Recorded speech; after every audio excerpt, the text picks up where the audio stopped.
Budget, एक होगा आम बजट।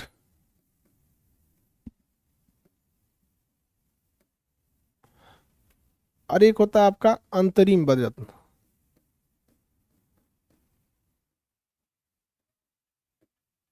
ये कंप्लीट ईयर के लिए होता है, पूरे के पूरे कंप्लीट ईयर के लिए होगा ना, एक पूरे वर्ष के लिए दिया जाएगा, कंप्लीट एक साल के लिए, तो उसे कहा जाता है आम बजट।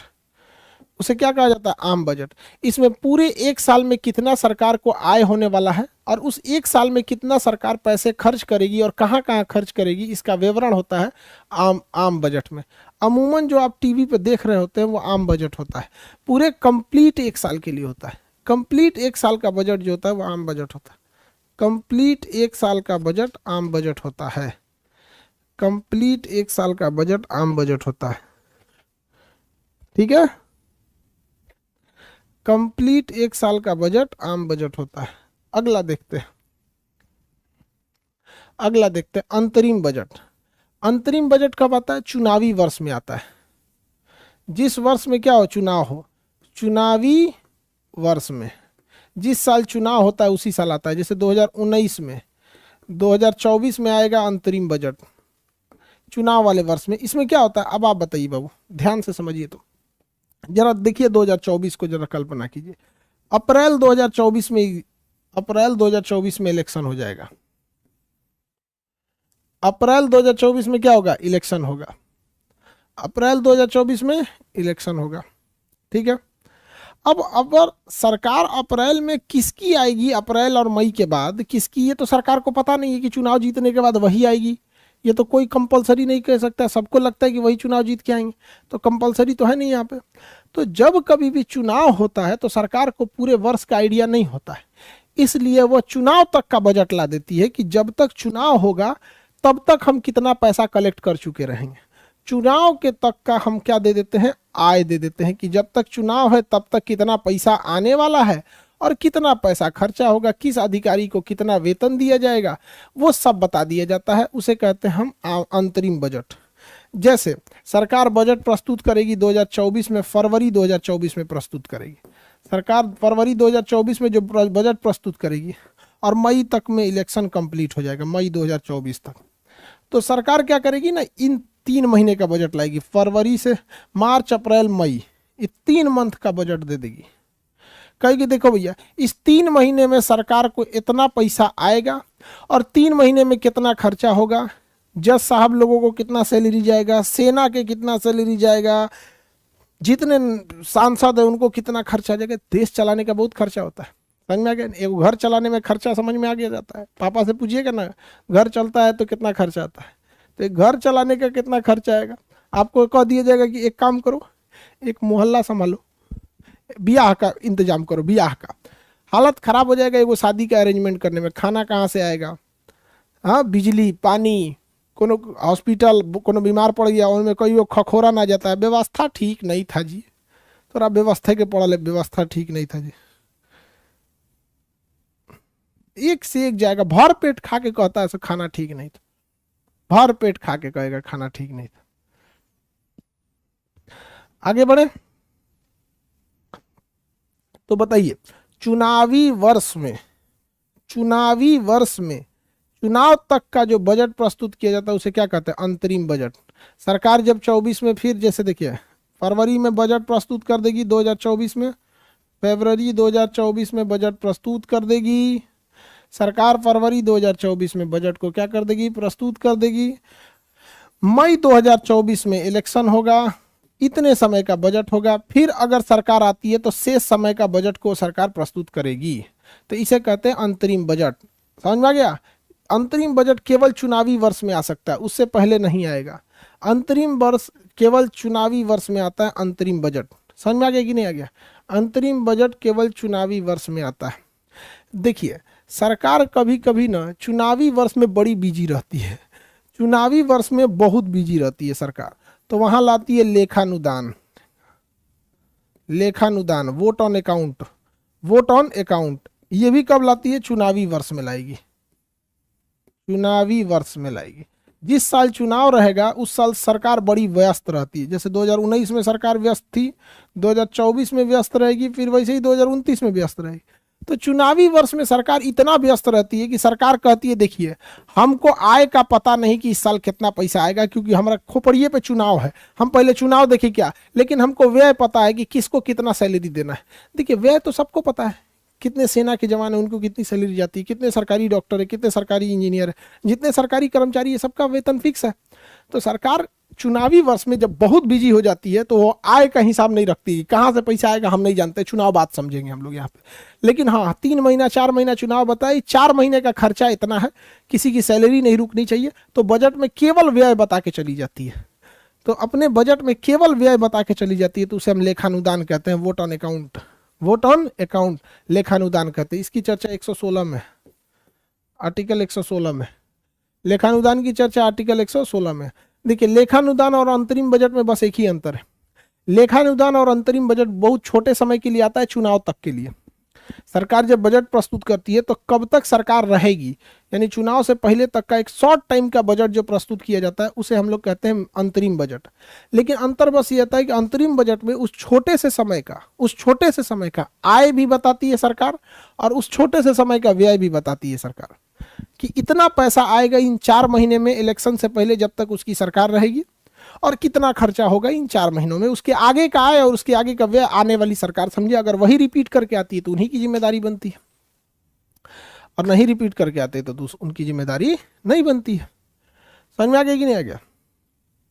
लेकिन लेखानुदान में क्या होता है, सरकार कहती है कि देख भैया हमारा 4 महीना कार्यकाल बचा हुआ है, फरवरी में बजट प्रस्तुत करेंगे, मई में इलेक्शन का रिजल्ट आना है, तो फरवरी मार्च अप्रैल मई 4 महीना, इस 4 महीना में किसकी सरकार आएगी किसकी नहीं हमें नहीं पता। एक काम करते हैं, आय तो आते रहेगा, आरबीआई समझे, इनकम टैक्स और जीएसटी डिपार्टमेंट समझे, हमको हिसाब किताब नहीं देना है, आय बाद में देखेंगे जो नई सरकार आएगी।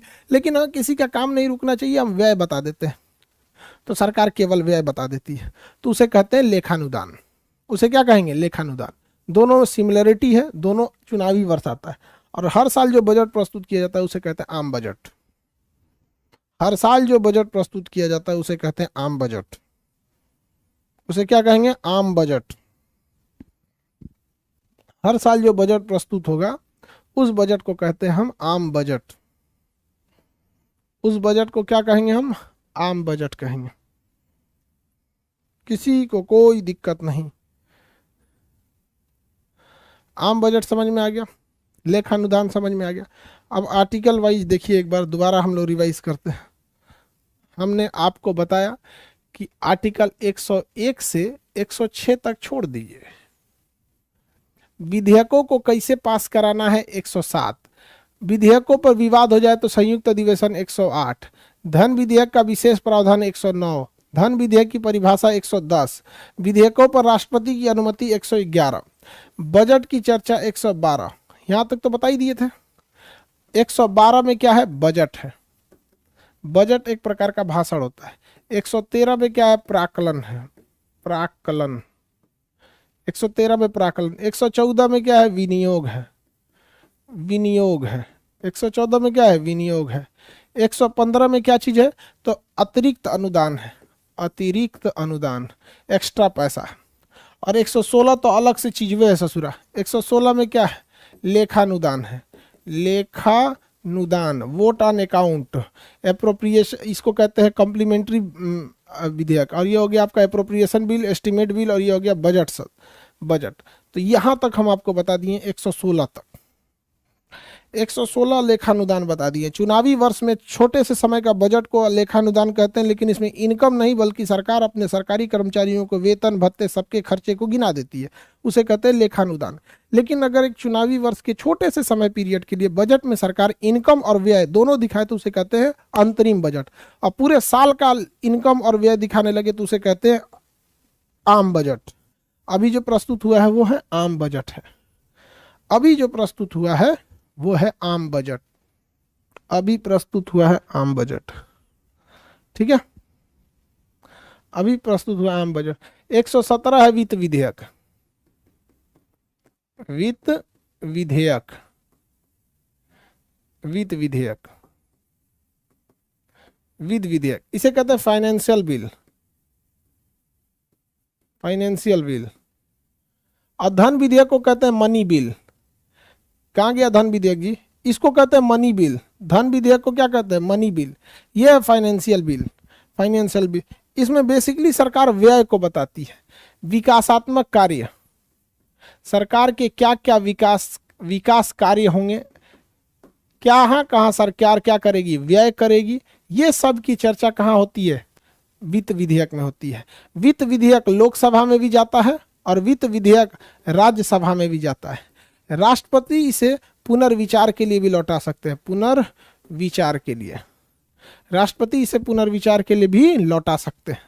तो राष्ट्रपति इसे पुनर्विचार, ये राज्यसभा में भी जाएगा, लोकसभा में जाएगा। स्पेशल प्रावधान मनी बिल के लिए, जिसका संबंध टैक्स से था, यानी जिसका संबंध पैसा आने से था, वो धन विधेयक। और पैसा खर्चा के संबंधित विधेयक वित्त विधेयक। खर्चा कहाँ कीजिएगा ये आपको दोनों को बताना पड़ेगा, लोकसभा को भी राज्यसभा दोनों को बताना पड़ेगा। और राष्ट्रपति अगर आपसे पूछने लगे कि ज़्यादा खर्चा हो रहा है तो राष्ट्रपति लौटाइयो सकते हैं, पुनर्विचार भी किया जा सकता है, पुनर्विचार भी किया जा सकता है, समझ में? संयुक्त अधिवेशन भी लाया जा सकता है, लेकिन धन विधेयक पे संयुक्त अधिवेशन नहीं आएगा क्योंकि 14 दिन बाद तो खुद पारित हो जाता है। 14 दिन के बाद वह खुद ही पारित हो जाता है। समझ में आ गया कि नहीं आ गया? आर्टिकल 117 धन विधेयक के बारे में प्रावधान। 118 बहुत बड़ा है। आर्टिकल 118, 119, 120 समझ में आ रहा है कि नहीं? बहुत बड़े हैं सभी सब। संसद की समितियां कैसी होती है, संसद में कौन सा प्रस्ताव जाएगा, ध्यान आकर्षण प्रस्ताव, निंदा प्रस्ताव, कटौती प्रस्ताव, कार्य स्थगन प्रस्ताव, संसद की कौन कौन समिति होगी, तदर्थ समिति होगी, स्टैंडिंग कमेटी होगी, स्थायी समिति होगी, लोक लेखा समिति होगी, कौन सी समिति क्या काम करती है, संसद में कौन कौन सा प्रस्ताव लाया जाएगा, विशेषाधिकार प्रस्ताव लाएगा कि क्या सा प्रस्ताव, ये सब की चर्चा किसमें? 18, 19, 20 18, 19, 20 ये सब को हम लोग देखते हैं आगे। समझ में आ गया कि चूंकि ये टॉपिक बहुत बड़ा हो जाता है, 18 बहुत बड़ा हो जाएगा, उसको ये इतना जल्दी कंप्लीट भी नहीं होगा, तो उसको हम लोग कवर कर लेंगे छुट्टी के बाद, होली की छुट्टी के बाद। ठीक है, होली की छुट्टी के लिए आप सभी लोग को हैप्पी होली, सभी लोगों को हैप्पी होली। बढ़िया से होली मनाइए, माँ बाप का सपना पूरा कीजिए। शरीर पे रंग से ज़्यादा ज़िंदगी में रंगों का होना ज़रूरी है। ठीक है, इसलिए होली भी मनाइए और पढ़ाई लिखाई भी कीजिए। पढ़ाई लिखाई करके जल्दी से सेटल हो जाइए, नौकरी ले लीजिए।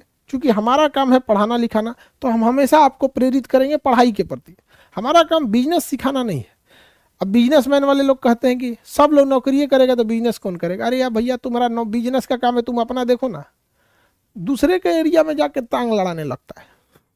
हमारा काम आपको पढ़ा लिखा के जॉब दिलाना है। समझ में आ गया कि नहीं आ गया? और बाकी लोग जो जॉब बिजनेस करेंगे वो आप लोग उनका हेल्प कीजिएगा। जैसे मान के चलिए आप कोई अधिकारी बन गए, डिस्ट्रिक्ट मजिस्ट्रेट कहीं के बन गए आप, अब कोई बिजनेस करके अपना प्लांट डालना चाहता है, वहाँ फैक्ट्री डालना चाहता है, तो आप डिस्ट्रिक्ट मजिस्ट्रेट बन के उसकी हेल्प कीजिएगा। लैंड एक्विजिशन में किसी तरह की कोई प्रॉब्लम ना हो, पेपर वर्क आसान कर दीजिएगा। तो हम लोग का काम अलग है बिजनेस, तो आप लोग का काम है पढ़ाई लिखाई करना। समझ में आ गया कि नहीं आ गया? पढ़ा लिखा इंसान कभी एक जगह नहीं रुकता है, याद रखिएगा। बहता पानी और पढ़ा हुआ इंसान, उसको कोई बांध के नहीं रख सकता है, वो निकल जाएगा जहां उसकी मंजिल है। इसलिए मन लगा के पढ़ाई कीजिएगा। हैप्पी होली। आगे का क्लास आप लोग का खुलेगा 14 तारीख मंगलवार, 14 मार्च दिन मंगलवार। आप सभी लोगों को रंगों का त्यौहार हैप्पी की ढेर सारी शुभकामना। ठीक है, अब आगे हम मिलेंगे होली बाद। जय हिंद। तब नए नए बैचेज होंगे, वहाँ पर कई सारे बैच आएंगे। 9 बजे फिजिक्स आ जाएगा, 8 बजे आपका इकोनॉमिक्स या हिस्ट्री आ जाएगा, कई सारे बैचेज रहेंगे। ठीक है, आज के लिए इतना ही।